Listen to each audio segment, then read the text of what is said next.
There will be spoilers ahead. Lots of spoilers, so be careful, won't you?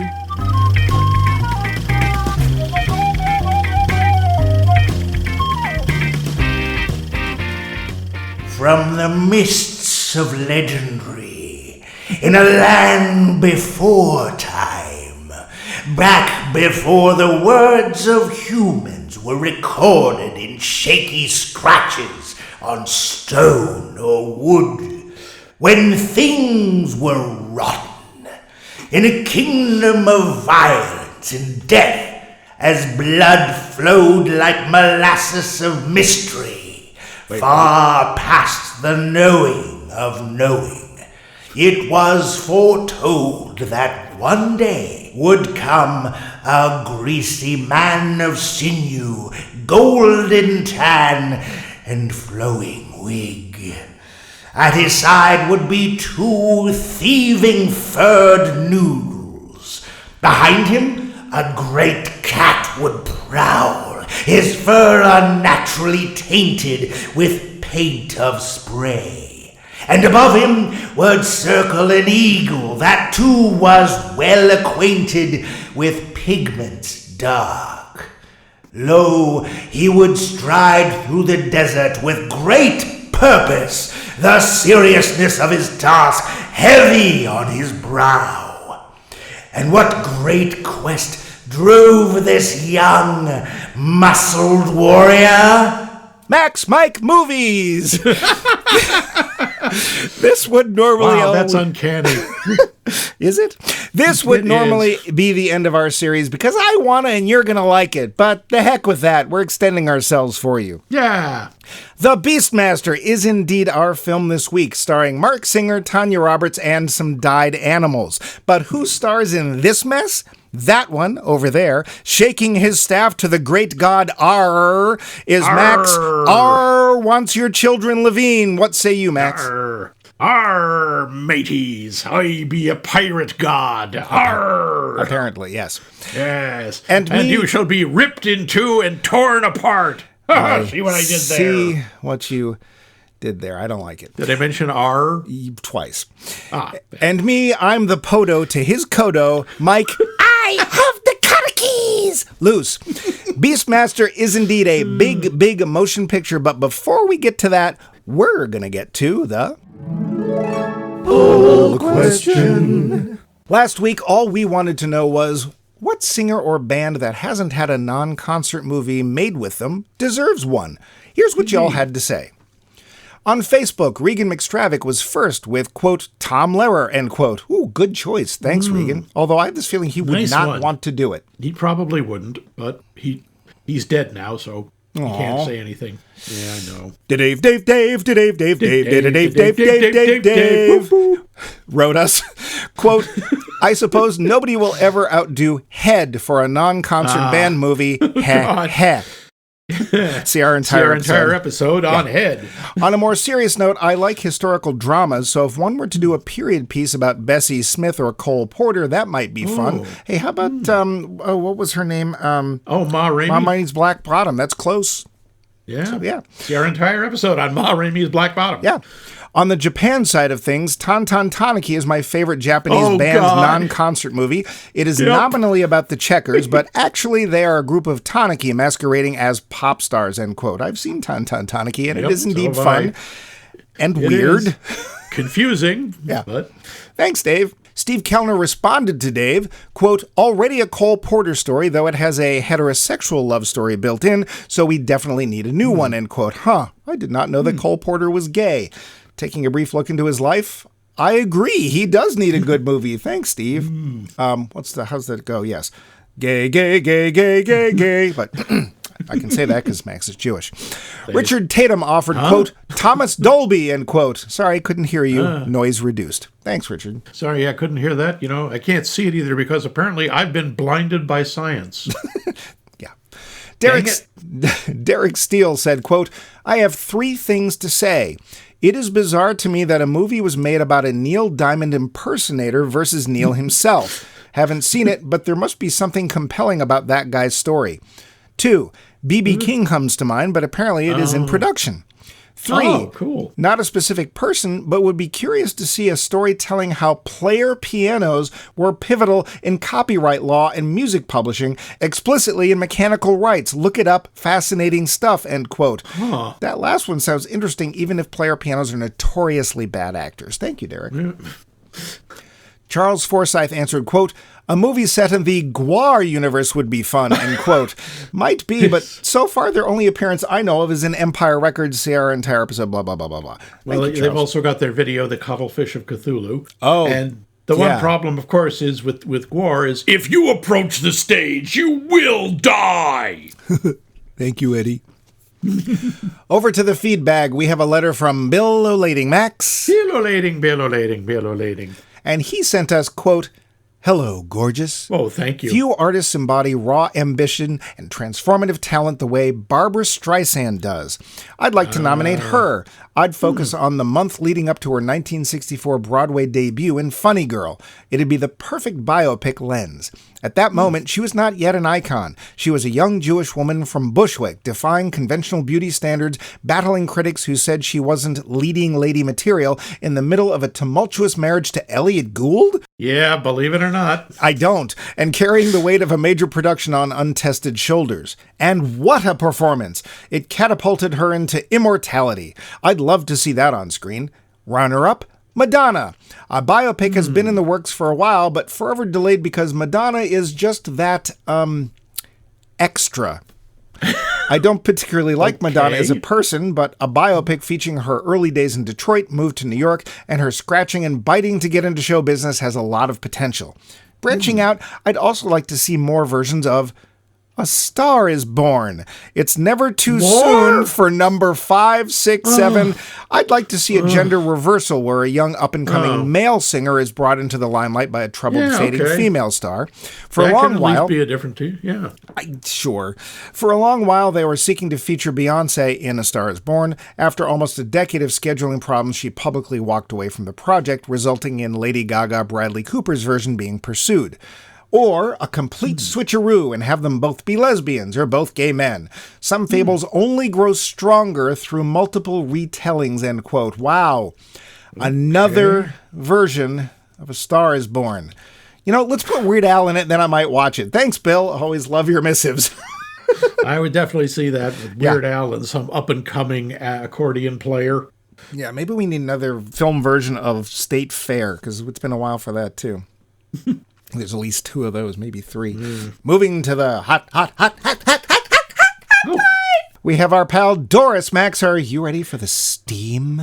Oh, I'm never entirely ready, but that's what makes it so sweet. Let's listen. Hit me. Hello, Max Mike Movies. Hi, Max. This is Doris Simplemaya here to answer your poll question. What band or musician who hasn't made a movie would you like to see in a non-concert movie? That's an interesting question. There's a lot out there, but I'm going to go with 2. I'm going to go with one that I would kind of like to see like in a biopic, or is it a biopic? I never knew how to pronounce that one. Anyway, there's a band called Bad Company, and I think Paul Rodgers has got one of the best voices ever in rock and roll, and I would like to see more about that band. It was not an easy band. The other one, just kind of put him in like like a help movie or a Hard Day's Night or something like that. Let's see the B-52s. Don't you think it'd be fun to have kind of an adventure movie with the B-52s? Anyway, those are my answers. I hope you guys have a wonderful week, and I'll see you later, Max. You know what we're doing this week. Bye. Well, those were out of left field. Bad Company and the B-52s. Well, thanks, B-52s Doris. I could definitely see. I don't know nothing about Bad Company, but well, Rock Lobster to you too, cool. Doris. Yeah. And I hope you're living in your own private Idaho. Oh, that's funny. The light's still blinking. Oh, yeah. There's Wait, you don't suppose... could this be... We couldn't be that lucky. I really hope it is. Oh, is my hair on straight? Oh, so excited. Sit up straight. Hello, Max Mike Movies. This is real Julia Roberts. Oh, I know it's been a long time, but I've been doing 6 different films and the voiceover for the reboot of Charlie Chan and the Chan Clan. Oh, I'm not supposed to talk about that. Well, you can cut that part out. I just wanted to answer your question this week. which band or singer deserves a non-concert movie? And I'm going to go with my favorite band, Bare Naked Ladies. Oh, even the title of that band just makes me giggle. So yeah, I think their music is just a lot of fun, and I think they would be great in a non-concert film. So that's my answer. Oh, toodles, I have to run back to the set. Bye. Oh, I can't believe she took time out from her amazingly busy schedule to drop an answer on our little hotline. Thank you, Real Julia Roberts, TM. The room's spinning. Bare Naked Ladies. Huh, that could be fun. That could be entertaining. I like Bare Naked I don't know much about them, like their history, but... I know the lead singer, Stephen Page, left after a while, but and they got a new one. But yeah. But what about you, Max? What musico would you like to see just dropped into a film?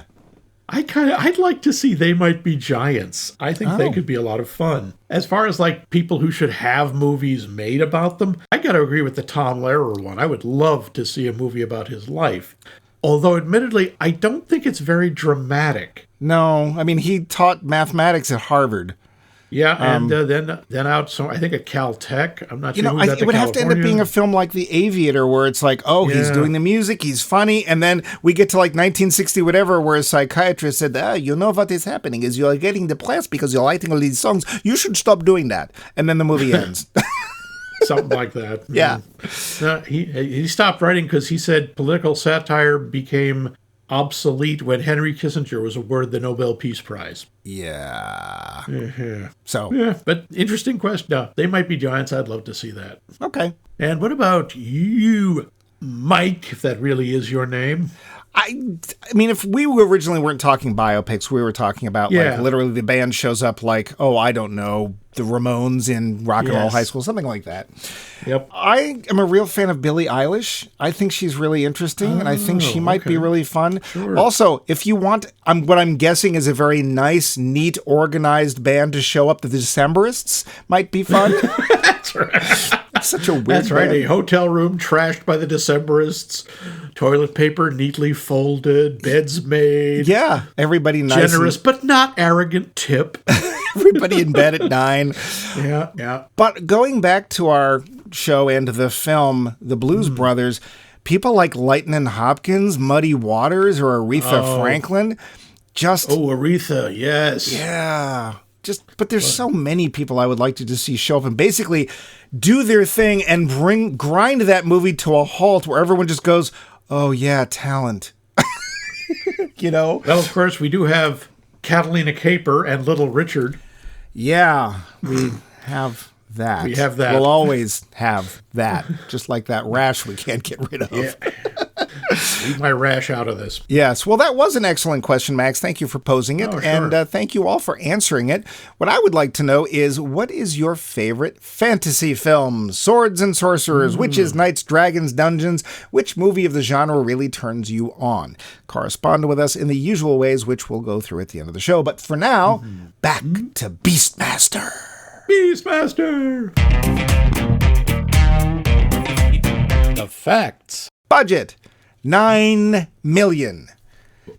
Take. Wow. $14.1 million. Well, that explains the sequel and the other sequel and the TV show. Yikes. Marc Singer showed up in everything except the TV show. Really? Yep. He was in all 3 sequels. Yep. Only saw one of them, and that was enough. Thank you. Oh, man. You'd think he wouldn't have time doing all the... the V reprisals. Right. And, yeah. Yeah, I got nothing. Yeah. He's 78 now. Wow. I know, right? Doesn't that hurt? Wow. He was born in 1948. Oh. Yeah. I looked it up. Oh. My God, my hip just broke all by itself. All right, back to trivia. This is technically a lost film.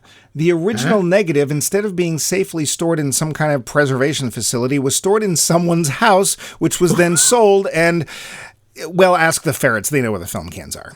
The eagle, not the most cooperative actor in this movie. To make it fly when needed, it was dropped out of a hot air balloon. Oh, I would have paid to see that. Fly, my monkey, fly. Yeah. Okay, maybe the bird wasn't so bad.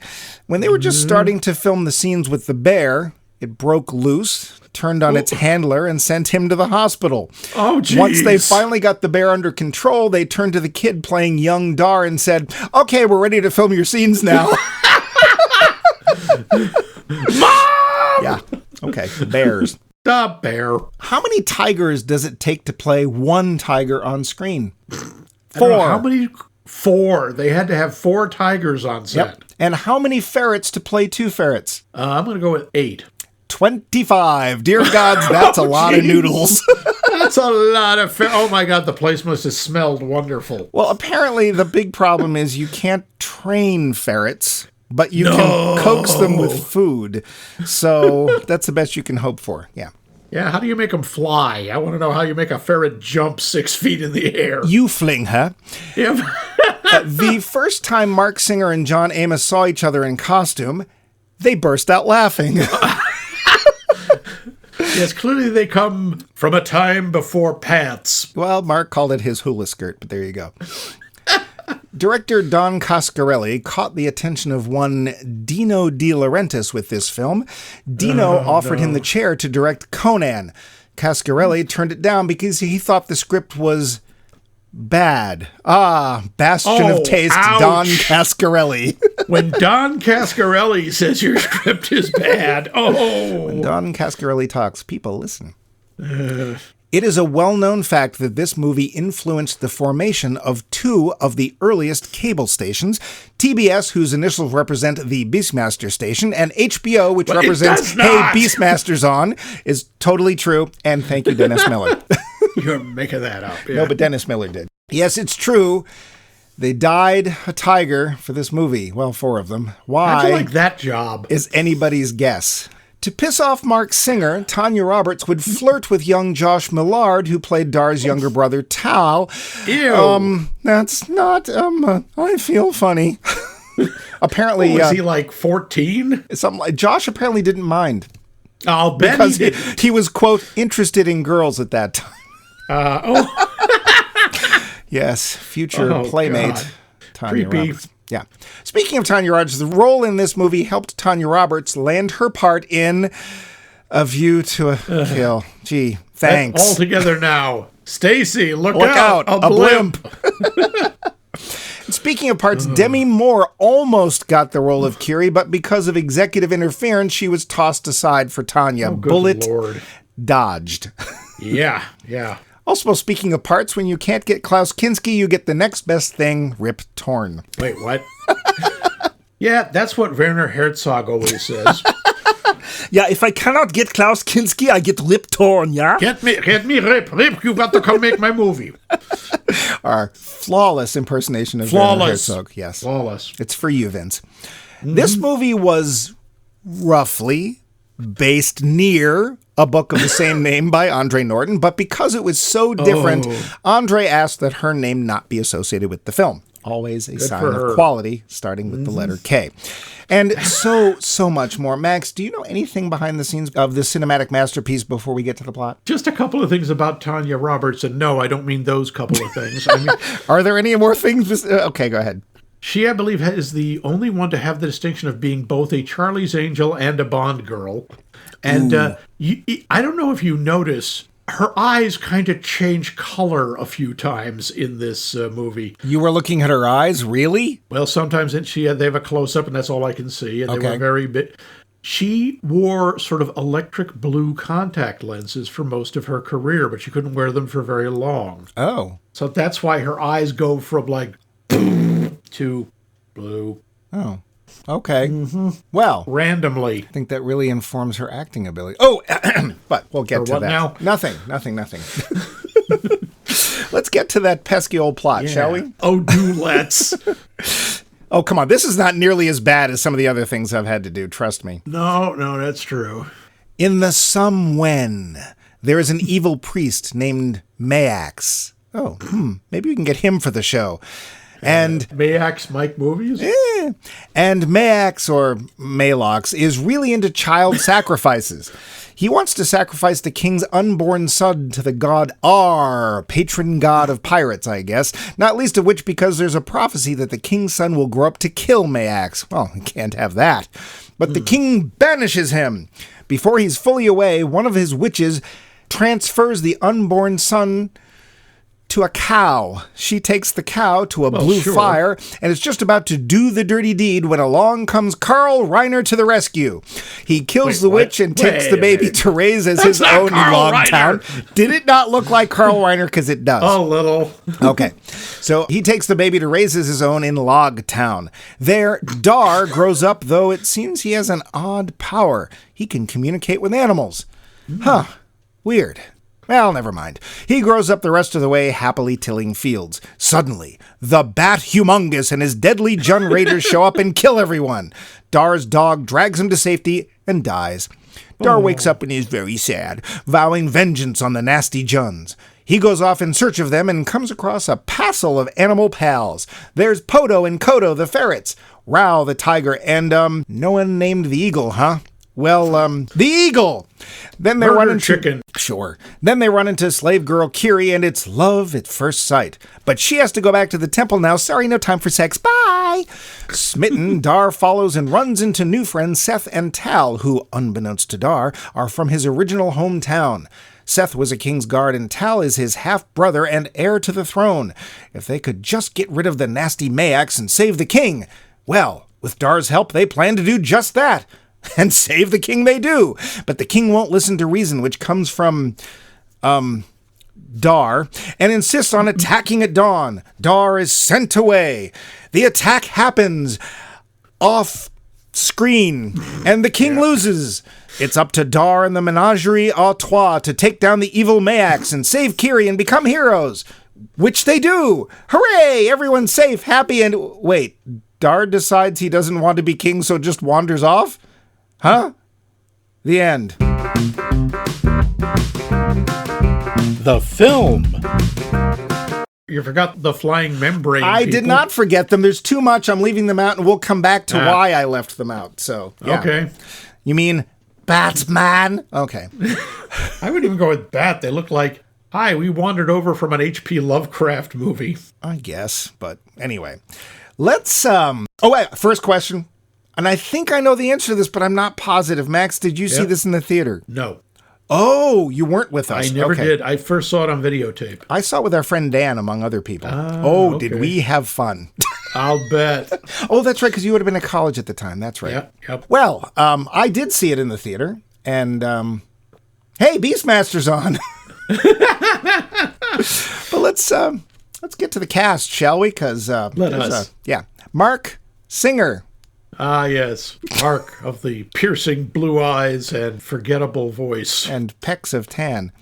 Yes, and knees of fringe. Yes. Let's face it, he's built nice. He looks good in this. I don't think he drinks any water, but I think he's built nice. Yeah, I want to know where he finds all his hair care and chest waxing products in this primitive society. Apparently, and I wouldn't have guessed this, apparently when they were filming, it wasn't actually hot. It was actually really cold. So after takes, they had to go huddle under blankets and stuff. So, oh, dear. Yeah, which is mean because they take the clothes off everybody in this film. Like, nobody, except for Rip Torn, which will, yeah. Thank God for that. But, yeah, and he's very good at twirling the sword rather like a drum majorette. Yeah. But he loves that move so much, he does it 5-6 times in the movie? Well, the funny thing is that he doesn't really fight very much. He mostly sicks his animals on things until the end, where he is in a fight scene. We'll get back to the fight scenes, but he's nice to look at. He takes up space. He fills the Speedo just fine. But let's face it, this is not the kind of film that's looking for big acting prowess. The same way Conan wasn't. See our entire episode on Conan. Yeah. So he's best known for this, let's face it. Well, this in V. But best known for this. Yeah. Then we have Tanya Roberts, the thespian's thespian. Yeah, and, she fills out her slave costume nicely. Well, and at one point she doesn't. We actually see... her we skills see flopping about in the breeze. Tanya Roberts is somebody's girlfriend. I'm going to put it right out there. She is somebody's girlfriend. I saw her in this. I vaguely remember her from Charlie's Angels, the way I vaguely remember Charlie's Angels. I vaguely remember her as Sheena, Queen of the Jungle. And oh God, that's right. Doesn't she show up in a Conan movie or something? No, it's not. She wasn't Bridget. She was Bridget Nielsen who played Red Sonja, and he showed up in that. She's terrible. She isn't. She is not much of an actor. She looks nice. She's very pretty. Yeah. And that's about it. She's there for eye candy. Not like they give her a whole lot to do. Not that they give anybody a lot to do. I think that's probably a wise choice. Yeah. Rip Torn as Malox. Rip Torn. I mean, he's trying. I'm sorry. This is a waste of Rip Torn. Rip Torn can be a lot of fun. And especially when you give him enough scenery to chew and some decent lines. But most of his lines are, kill him. Yeah. By the way, did I mention kill him? Oh, by the way. While you're at it, kill him. Yes. And they also, for some reason, gave him extra nose. And I don't know why. Big prosthetic nose. I don't know. Maybe they're implying that Ma'ax is Jewish. I don't know. I will say this. When he's being evil, he is obviously enjoying it. It's just... he's having fun. There's not much to it, really. No. Like I said, they don't give him anything to do. They don't give anybody much to do. Yeah, and again, it's a shame because he's fun. We don't see much of Rip Torn, but we do see a lot of John Amos, almost all of John Amos. We almost see little John Amos a couple of times, too. You know what? I got to hand it to John Amos. He is totally professional in this. He is doing as best he can in a role that you're sure as soon as they said cut, he started laughing at after every take. He sometimes seems to laugh in the middle of the takes for no reason, but... I just feel bad for John Amos because he got sort of a raw deal. He got kicked off Good Times, and he's a really good actor. He doesn't show up much. He didn't get enough work, but he was a really good actor. He was terrific on The West Wing. He was really good. Yeah.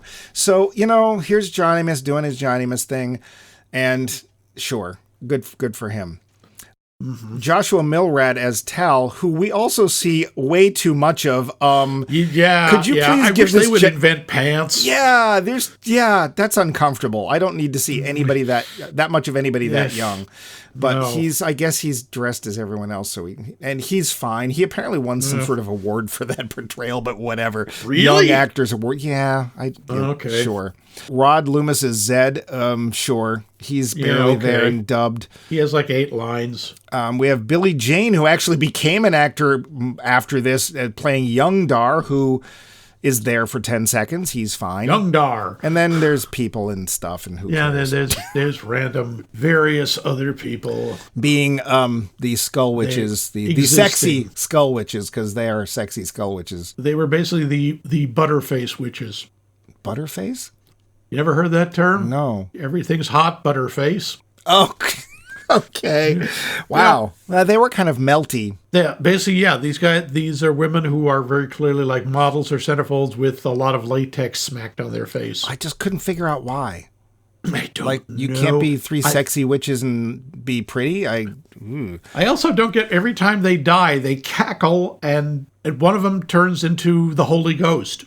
I guess. And then there's red smoke and stuff. Yeah. Yeah. Turns into a white bird and flies away. But before we even get to that, we get the opening credit, which I don't know about you, but when I see a credit like this, I know I'm in for some quality entertainment.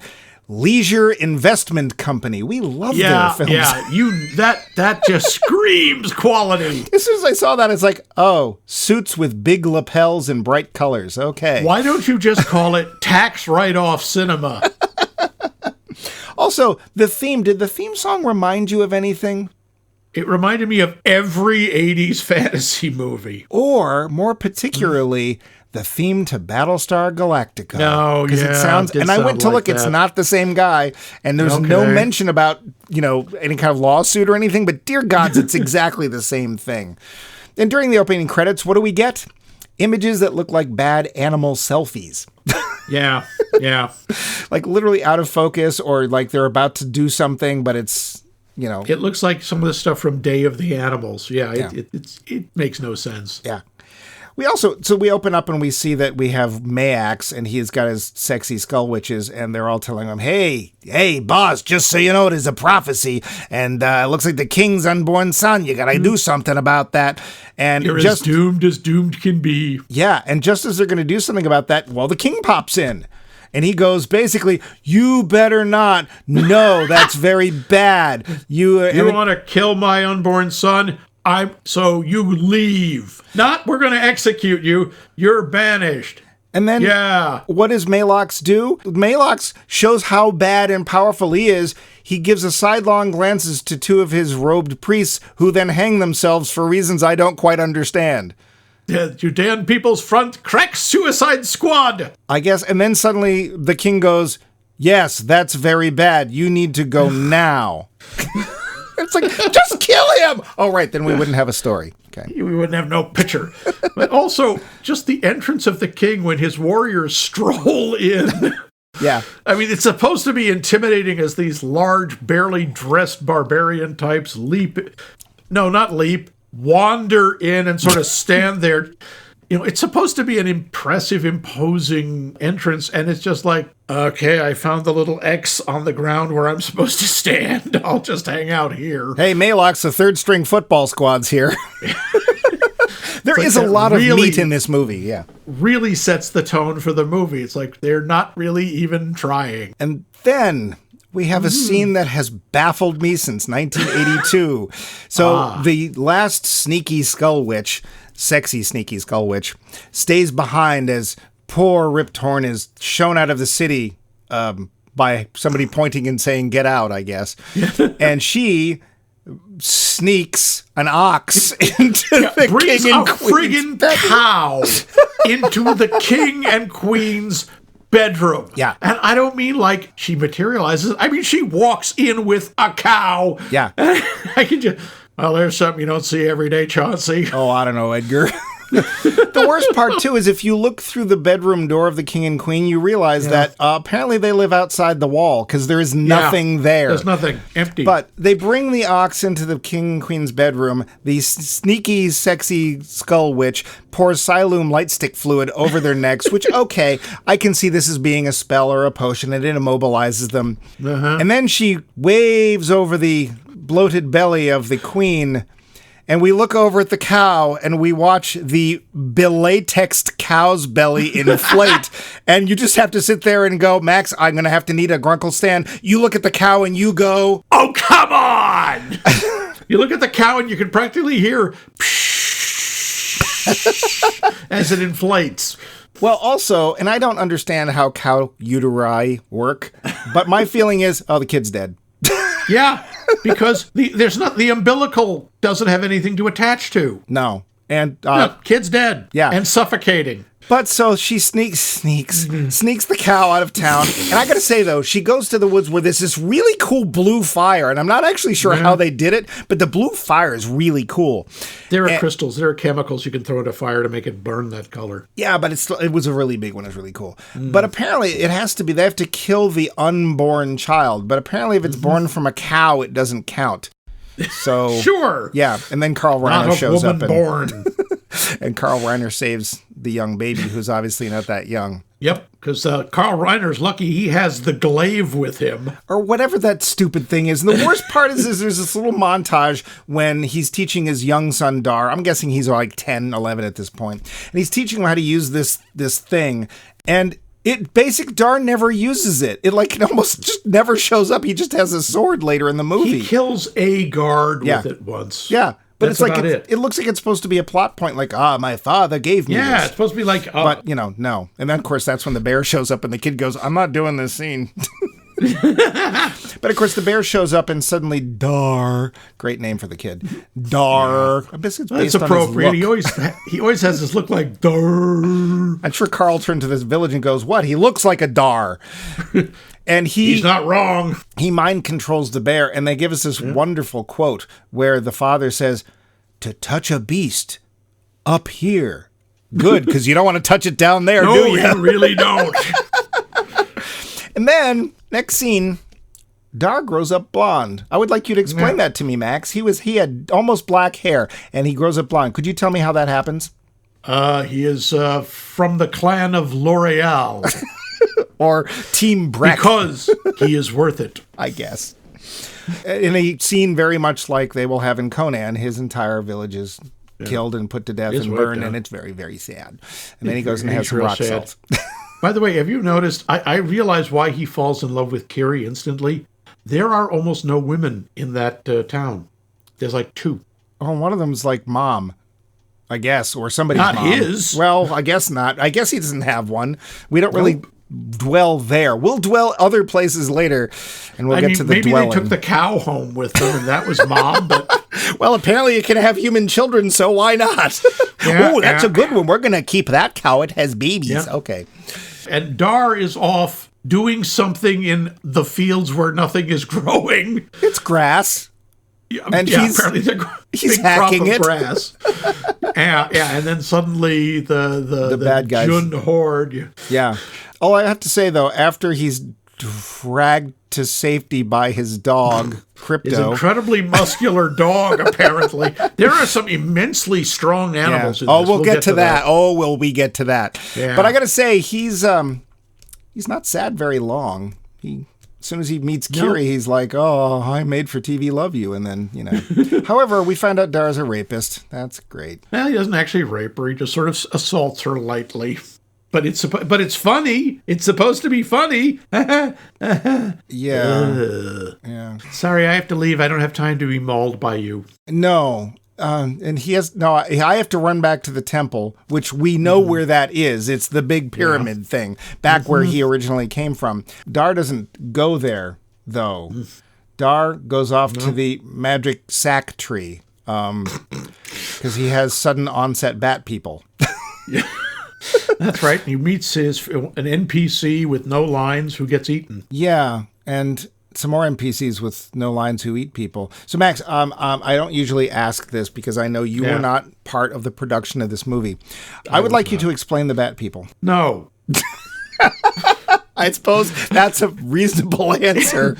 So, I would, but it's a secret. Apparently, even to us. Yeah. Now, I don't know what the hell they're supposed... No one ever says, "Oh, you have met the blah, blah, blah, blah, blah," or the...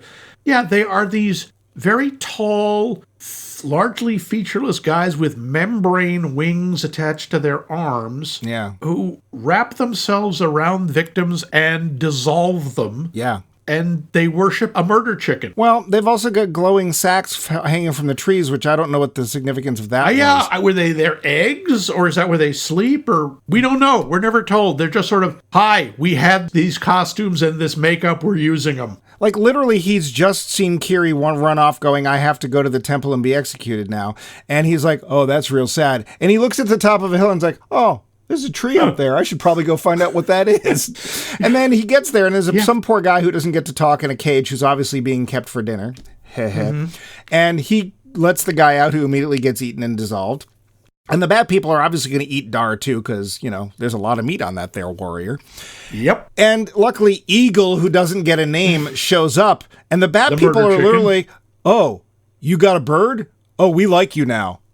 Hulu si bagumba. Pretty much. Oh, that's release the prisoners. You know that. Which one is Oganza or Osu? Apparently, yeah, because they have a statue which, if you squint and turn your head, kind of looks like an eagle. I just wanted the eagle to poop on it. I really wanted the eagle to poop on it. You know it did. They just didn't show it. So I'm going to go right out there. We could cut the bat people out. Don't need them. They add nothing to the movie except for the very end, which is a Deus Ex bat people at the end. Yeah, and should we get to this now? Which they could have done some other way. What do you think of the pacing of this film? Now, surprisingly, this film's like 2 hours long. Oh yes, which is kind of long for a fantasy film. Yes, I think the pacing's kind of uneven. There are parts where it really does drag, and there are parts when it moves along fairly well. Like what? I want examples. If you're going to say it moved along fairly well, I want to know where. I like the scenes with the animals. I think those tend to move along reasonably well when the animals are doing a thing. Well, that's because you actually wanted to see some decent acting. Oops! Well, yeah. Kinda. Yeah, other than that, I mean, I guess when they're storming the castle, it doesn't move too slowly. No, but it is not one of the better choreographed sword fight scenes I've ever seen. Oh, Lord. The fight choreography in this is just, it hurts. Yeah. It hurts to watch. I mean, you can just hear the thudding of dull metal against dull metal. And and it's very much okay, I am aiming for the sword.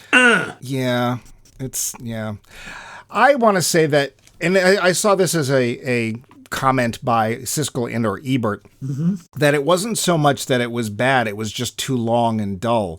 And I would say that you could cut a half an hour out of this film and I would be perfectly happy. Easily. And honestly, the Bat people would go. They literally add nothing. Nothing. Although, to be fair, at least when that final fight happens, it's not just Dar showing up and going, hey, I can kill everyone. Hey, I'm fine. Because that's what happens. It's like they send away, no, you must do my plan. I am King Zed. You must do what I say. Oh, He's a coward. Go away. Be gone. I'm going to go cry now. Freak. Yeah, for some reason that really upsets him. Yeah. Like, So, hey, King Jerk, you're a big jerky king who's a jerk. So even though Seth, played by John Amos, tells King Zed, hey, the magic ring I just destroyed told Malox all of our plans. Are you sure you want to do this? Not that it's much of a plan. We're going to attack at dawn. Woo! King Zed said, yes, we must take back our city. Okay, and then off screen they have a fight. Yeah. We never see them attack the city. We never see them get their asses handed to them, captured. No. It's just like a thing happens. Okay, we lost. And we're sad. Yeah, yep, bummer. But luckily, Zacco. Apparently his name is Zacco. I thought it was Sacco, like Sacco and Vanzetti. I was just thinking, are you a clown? Do you amuse me? I don't know. Zacco. Like, Zacco. hi, he seems to be being set up as comic relief, but they forgot the comic part. Well, also, his motivation makes no sense because okay, let's get to this. So apparently R hates kids. Don't know why, he just hates them. So we have to sacrifice children. You realize that your population is going down while you do that, right? Who's going to take care of you when you're old there, Malox? Because you're going to need that real soon. He wants to give them all tinkle tots. Yeah, and he wants to give them to R. So this young girl is and she's trying her best not to laugh, not doing a great job at it. And she's being thrown to the flames, and she catches herself on the edge of the pit. And lo and behold, the eagle flies down, scoops her up, and flies off with her. And then we get some really bad animation of her kicking while she's being dragged off. What'd you think of that scene? Now, well, technically, an eagle is strong enough to carry off a very young lamb. But that's like 20 pounds, maybe. Not even can an eagle hag. No. Or 6-year-old child?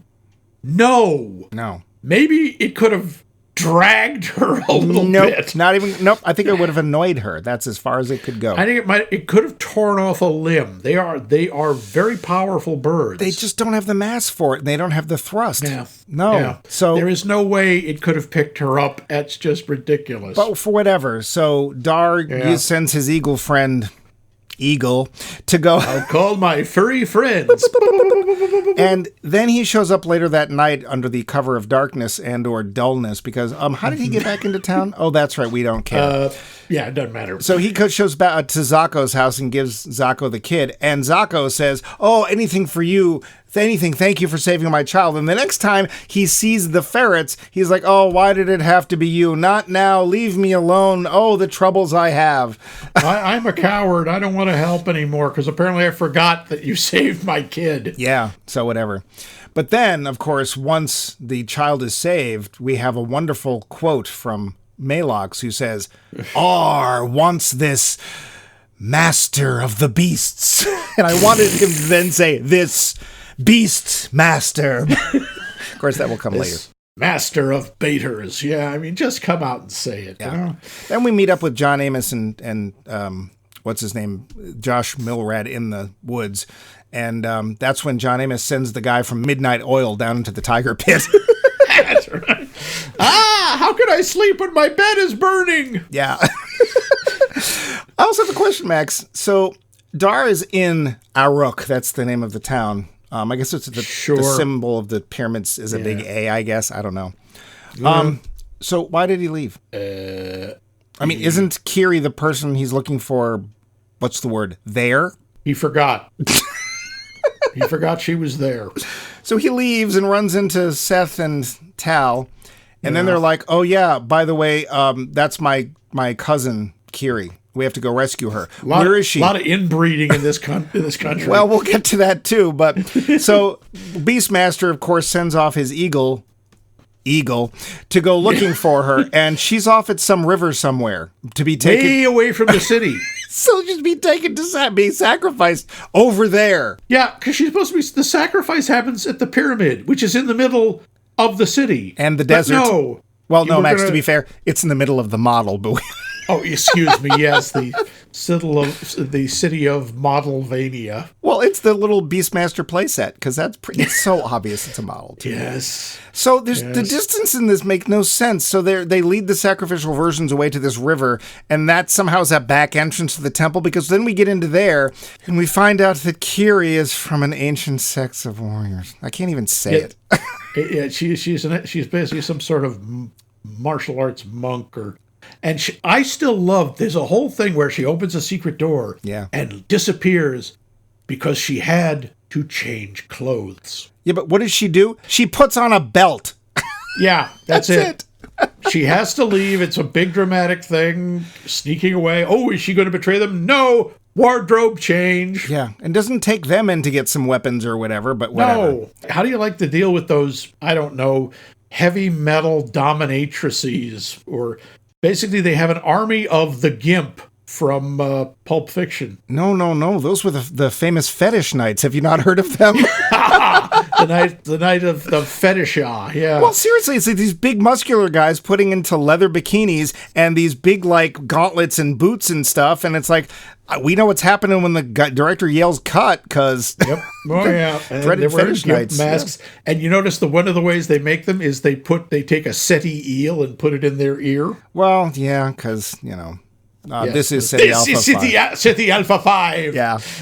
I like how the Kiri has to convince Dar. She says, "You will come with us?" And I swear his answer should have been, "I think I just did." But then they break into the temple thingy, whatever, to find the bad place where. Annoyance, and you know who's in the lead? The tiger. It's a good thing the tiger has a key. That's all I can say. I don't know how that tiger kept opening all the doors. Yeah. And then, of course, Kiri has put on her belt, which has a knife on it. So now she's not defenseless, except till later when she is, because we need her to be. Yeah. I will also say we need to take a moment of silence because a lot of styrofoams died for this movie. So much styrofoam. It was a styrofoam bath. Yeah. And then luckily, finally, when they're talking to Zed, they've got Zed out of jail, and he wants to know who this man is. And somebody says, he is a friend. He is the Beastmaster. We have our title! Yep, about an hour and a half into the movie, we have our title. I love it when they say the title of the movie in the movie. That's always a good, a good thing. Besides, that's when you take a drink. So, Max, at one point, Zed is just sitting there looking all sad with his... I don't know why they blindfold him. It's like he's blind. Why are you putting this on his eyes that he doesn't have? I did. But Zed, I'm going to set the scene because I want to see if you got the same impression I did. Zed is sitting there, this old man, in a cave, sitting there looking somewhat forlorn. Were there any lines that popped into your head that you thought he might then utter? But I'm a poor old man. My legs are weak. My eyes are old and bent. See, I looked at him and I said, I know what he's going to say. He's going to say, "We need a Santa Claus on Mars." Chochum wasn't blind. No, but he still looked like that. Chochum, oh dear God. So yeah, we then hear that they failed off screen because, and then everyone gets captured and put in these new clothes, which quite honestly is the most they've worn for the entire film. Yep. And then Zako comes and tells Dar, we need you. We love you. Please come back. We love you so. And Dar just shows up and kills everyone. Like, how lame were the rest of you? You had an army and you all died. That's the other thing. You notice the entire city, which admittedly is about, I'd say, 60 or 70 people. Yeah. They are being held at bay by about 11 guards. Yeah. And they don't even use those fetish knights. Yeah. I think they use them once to chase him out of the city, and they drop a door on 3 of them. Yeah. And that's the last we ever see of them. He doesn't. Yeah. They're never unleashed on anything. No, because they'll kill anybody who gets in the way of them killing everyone. Exactly. But he gets to the top of the pyramid, and brave Kodo, who leaps 6 feet into the air. Didn't know ferrets could do a Sub-Zero Sub-Gum flip or a flying lotus leap. Yeah! Yeah, and he leaps and he attaches himself limpet-like to the neck of Malox, who then falls nearly killed because ferrets are known for being deadly. But you will be missed, brave Kodo. What gets me is how utterly unnecessary that was. Dar has beaten Malox in a fight. He stabbed him. And then he just turns around. We all can see he's still moving. Yeah. He lurches to his feet, wrenches the knife out. None of this Dar, who is 5 feet away, notices. I mean, he's named Nobody Dar for a reason. says, look out behind you. The whole crowd can see him. And no one say, hey, Dar, you want to finish that for us, please? Yeah. No. Only the ferret notices. But it's okay because apparently Poto and Kodo did the nasty in Dar's belt bag. And now we have Poto and Kodo, the next generation, 2 little baby ferrets. Yeah, which are very cute. So, so he does finally kill Malox. But someone then goes, Johns! And it's like, no. It's just a smudge on the film. You're fine. Yeah. Because it's literally remember somebody had a dirty fingerprint and just stuck it on the film. And it's supposed to, I guess, be the smoke of the arriving hordes. Yeah, or the dust kicked up by their... Yeah, that's some horde. I think there's about 40 people. I mean, maybe. As we've seen, the townspeople are pretty helpless. But luckily, they have exploding tar because... Yeah, the town is surrounded by an entire moat of tar. Yeah. We don't know why. Nope. We don't know if it bubbles up naturally, if this is like La Brea or something. And it's real hard to get across. That is the wateriest tar I have ever seen. Yeah. I've never seen anyone splash in tar. Yeah. And it's explosive, don't forget that. Yeah, and by the way, the Jun have absolutely no trouble getting out of it. Nope. I will give the movie 1 point, though. Yeah? When they're fighting the bad guys and the Bat Humongous shows up, and he obviously is going to face off with Dar, because that's a thing. When Dar kills Bat Humongous, the rest of the Juns do not flee or explode or give up. Yep. We have to wait for the bad people. We killed the big bad. You all have to leave. You're not leaving. Why aren't you leaving? Yeah. I will give the film that. But this whole extra fight scene, which isn't interesting or well done, and at this point, we're like 20 minutes over time. I just was like, why do we need this? This could have been the battle that Dar comes at the last minute, helps you win, blah, blah, blah, blah, blah. And then we get the ending. Well, I'm Dar. Now I got everything I wanted, so I'll be leaving now. What? Yeah. Did you understand the ending? No. It's like, I'm going to leave. Yeah, I know. The woman I'm hot for is still here, and I'm not going to stay because... reasons. Yeah. Because sequels. By the way, she catches up with him awfully fast. Well, everybody catches up with everybody awfully fast in this film. We never see the goddamn river again. Who knows where the hell that is? But yeah he just leaves. It's like there's been 2 towns in your life, one of which has been burned and everyone's dead, and you then burn the corpses into the ecology symbol, which I don't understand. And then there's Aruk, which you just liberated, so best leave. But you know what else we need to do is we need to leave this part of the show and get to the ending part where we decide whether we think Beastmaster is a good film. The finish. So Max... Yeah, do we think Beastmaster is a good film? No! I didn't think it was a good film when I first saw it. It's a terrible film, but it is kind of fun. Yeah? I mean, it's dopey fun. It's a great film to make fun of. Uh-huh. Half my notes were riffs. You know? Really? When he hits the Jun leader's helmet. No, my helmet antler! Prepare to die! He needs a new horn for his helmet. That's He turns him into Avenger. Yeah. Also, didn't his helmet remind you of the warriors in Deathstalker and the Warriors from Hell? Unfortunately. Squeak, squeak, squeak, squeak. Squeak, squeak. Yep. What are we? Bats. What do we want? Insects. So you originally would have seen this on video, or did you see it on cable? Or I saw it on, I think it was videotape, yeah. Okay. And what did you think at the time? Do you remember? I remember thinking, well, this is pretty dumb. Yeah.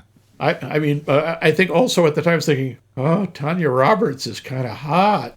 I'm gonna still frame on the boobies. Yeah. Yeah. Like, So, well, we can't rent porn. This is the closest we get. and gee, my star case descrambler's not working today. There's a deeper. Oh, there is a deeper. Yeah. So you think it's a bad movie? I think it is a very bad movie. Would you recommend it? Honestly, it's one of those fun bad movies. It can be one of those, if you watch it with a bunch of people and possibly fermented substances or herbal substances are involved, I think it could be fun. But no, it is not a good movie in any stretch. The direction is unintelligible. The story doesn't make any sense. The acting is workmanlike at best. Yes, and that it was done by the workmen. Yeah. What about you? When you saw it? Oh, I saw it in the theater. And I saw it with one of our friends, Dan. I don't remember who else was there. It is awful. I mean, there was a lot of fantasy films in the 80s, not least of which because we were starting to come into the beginning of the mom and pop video store, and they needed content. So they would either take films that had been made in other countries and dub them, or they would make some of the cheaper films, and one of the cheapest films to make, or types of films, is fantasy films, because all you need to do is take off people's clothes and throw them in the forest, and you got a fantasy movie. Yep, or go out to somewhere in the Southwest and walk around in the desert. The only two people in this film that deserve to go on and have a career are John Amos and Rip Torn. Yeah, which And fortunately that's they pretty much what happened. Yeah. But I gotta say, just like you, I will recommend this film. If you have not somehow seen Beastmaster, because I'm not even sure that's possible, but if you have not seen Beastmaster, get a group of friends together with the idea that you are not going to keep quiet during this film. You're going to have fun with it. It is a great film to make fun of. It is a great film to suddenly go, wait, what? What happened? Why? Where are they? What? But, it's sort of like it's a what do they call it? A primer for Alzheimer's. Like you sit there and going, why are they here now? Where's that river from? Who's this? Why are there bad people? I'm hungry. No, it can be a lot of fun, and I think that's the reason that it has been so everlasting in the culture. Now, well, nobody's talked about this in ages, but yeah, I do recommend it. It is a riff party film if ever there was one. So there it is. Go out. Yes, find Beastmaster. It's not hard. Find it. It's probably on your doorstep right now. It's probably behind you right now. But you know what else is lurking on your doorstep? It's our poll question. Very simple one. We just want to know, what is your favorite fantasy film? I have a feeling I know what a lot of people's answer is going to be. Swords, sorcerers, witches, knights, dragons, dungeons. Which movie of the genre really turns you on? And how can you tell us? Well, I'm glad you asked. You can call our hotline at 617-398-7266, just like real Julia Roberts. And our friend Doris. And sometimes we haven't heard from Mystery Date lately. I wonder what happened to our mystery fan. Mystery Date. Occasionally, I think Cheese Boy's called us a couple times. Yeah, so if you would like to be one of those people, again, 617-398-7266. If you would like to email us directly with your responses to the show, with ideas for the show, movies we should watch, new series things, or just comments about the show, you can be like Bill O'Lading and email us directly at us at maxmikemovies.com. Hey, we got a website, maxmikemovies.com, which has all of our episodes. Boy, there's a lot of episodes. And our super duper search function, which allows you to look for a movie that you may want to hear if we've done. Chances are we have. And that is, of course, maxmikemovies.com. And every podcast app. And I do apologize. I don't know why our episode was late this week from Apple's podcast app, but it did show up. We don't have control over that. But any podcast app out there worth its weight in Bumpy Bucks? Platinum. Platinum, oh. Yes, Platinum, oh, William. Is, of course, we're at Max Mike Movies, because that's the name of the show. And last but not least, there is still a couple of places in social media that we frequent. One of them is Facebook, and the other one is Bluesky. Again, Max Mike Movies. But this is not the end of Because I Wanna and You're Gonna Like It. It is just the pre-ending, I guess, because we're going to do a Penultimate. couple format. I don't know. We're going to do a couple more. Some more. And then Max gets to choose next week's movie. Max, what are you choosing for next week? Now, I did inflict Beastmaster on you, so... You did, so I'm going to inflict something on you. Now, this is a movie I have never seen, but I have heard about for decades. Oh. Yeah, and what I have heard is not always the best, shall we say, but it is a Steven Spielberg effort. Oh, I know that I have never seen. 1941. Yeah, I haven't seen it I've either. only ever heard of this. So I as we're doing, what we want to do, I want to finally see this movie, see what we think of it. Yeah, it's got John Belushi in it, doesn't it? And Dan Aykroyd. And a bunch of people. Christopher Lee is in it, I think. Really? I think so. Okay. The cast is pretty impressive. And yet, do you know anyone who's seen it? Because I don't. I know I think I've met one person who actually saw it, and the recommendation was not exactly ringing. Well, ring in next week for our recommendation or lack thereof on Steven Spielberg's 1941.